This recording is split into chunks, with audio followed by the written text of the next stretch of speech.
Greetings! It's Maxo Diddly. Today I'm going to be showing you how you can change the details of a TextMesh Pro element without changing all other instances of text that use TextMesh Pro. Let's get right into it. So the problem is, I've got some text here. It says Rising Star.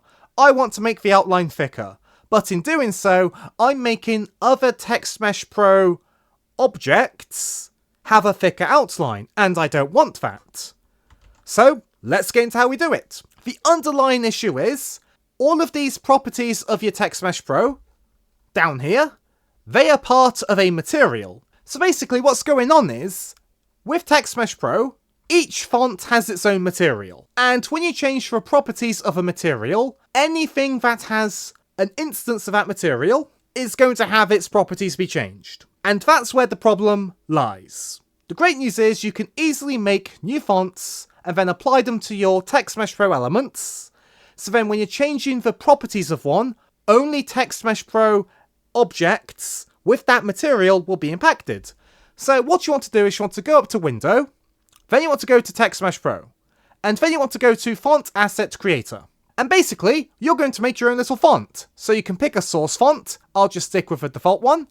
You can do a font face, sample point size. Again, you can change all of these in the TextMesh Pro settings itself, so don't worry too much.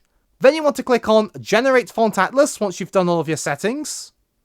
After that, you want to then click on Save As, and you're going to save it as a file. I'll call it Font4 Tutorial. Then you want to click on Save, and after that, you've made your own font.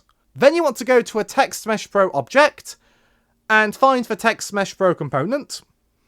And in the font asset, you're going to want to change it to be the font you made. So, I found my font for tutorial font here. As you can see, it already looks different.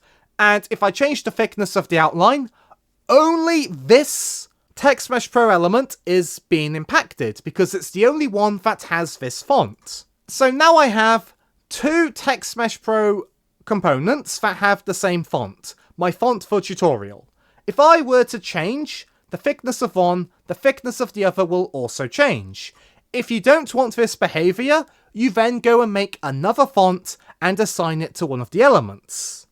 When you are messing about with these settings, you are basically changing the settings of a material. And that's how it works. And that's it for this tutorial. Be sure to leave a like and a comment if you enjoyed, and subscribe for more tutorials. Thanks for watching.